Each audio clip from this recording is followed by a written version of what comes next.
Bismillahirrahmanirrahim. Assalamualaikum warahmatullahi wabarakatuh. Para jemaah yang dimuliakan Allah, saya mencintai kalian semua karena Allah. Semoga dipertemukan di dunia dalam taat dan di akhirat di surga Allah Subhanahu wa taala. Kita mencintai Rasulullah dan mencintai sahabatnya Rasulullah dan mencintai keluarga Rasulullah SAW. Di antara salah satu keturunan Nabi SAW, cucunya Rasulullah tercinta Imam Al-Husain radhiyallahu taala anhu warḍah. Beliau itu cucu kesayangan Rasulullah bersama Imam Hasan dan seterusnya. Maka para jemaah yang dimuliakan Allah Subhanahu wa taala, kita sudah mengenal peristiwa yang sangat melukai hati kita, mendidikan kita semua, adalah peristiwa Karbala di tahun 61 Hijriah bertepatan dengan tanggal 10 Muharram. Adalah peristiwa terbunuhnya Imam Al-Husain, cucu Rasulullah SAW. Kemudian ternyata bukan hanya pembunuhan saja, tapi terjadi hal-hal yang mendidikan, melukai hati kita sebagai umat Islam. Para pencinta Rasulullah, pencinta keluarga Nabi Muhammad SAW, beliau itu dipisahkan kepala dari jasadnya. Dan di Mesir itu ada masjid namanya Masjid Imam Al-Husain, dan di situ ada maqam, dinyatakan bahwa kepala Imam Al-Husain berada di dalam maqam tersebut. Tapi sebagian orang mengingkari hal demikian. Apakah itu benar masih ada kepala Imam Al-Husain berada di Mesir atau di negara lain? Permasalahan berkaitan dengan kepala Imam Al-Husain itu dikubur di Mesir itu bukan masalah syar'inya, tapi masalah berkaitan dengan sejarah. Artinya apa?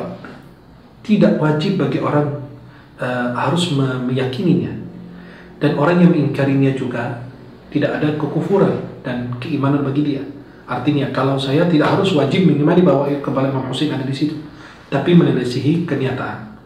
Tapi kalau saya mengingkari, itu tidak disebut orang kafir ketika mengingkari hal demikian.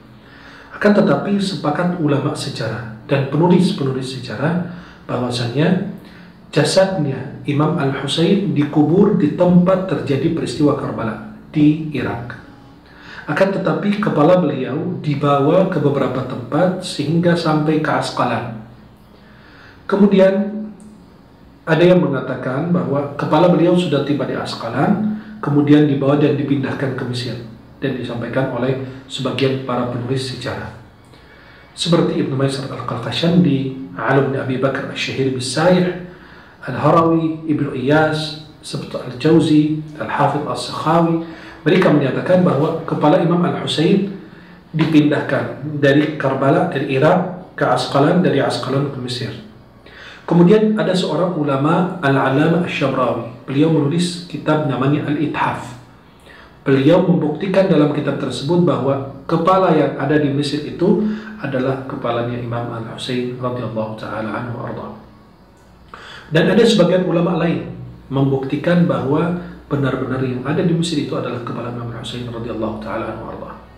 Seperti Imam Al-Muhaddits Al-Munziri dan Imam Al-Hafidh Ibnu Dihyah, Al-Hafidh Najmuddin Al-Ghaiti.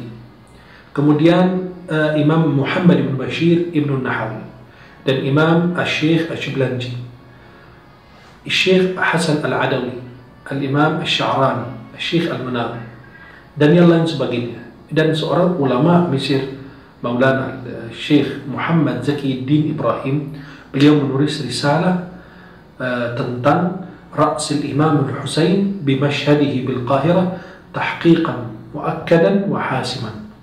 Beliau mengutarakan banyak dalil-dalil bahwa kepala Imam Al-Husain berada di makamnya yang berada di Masjid Imam Al-Husain di Kairo, Mesir.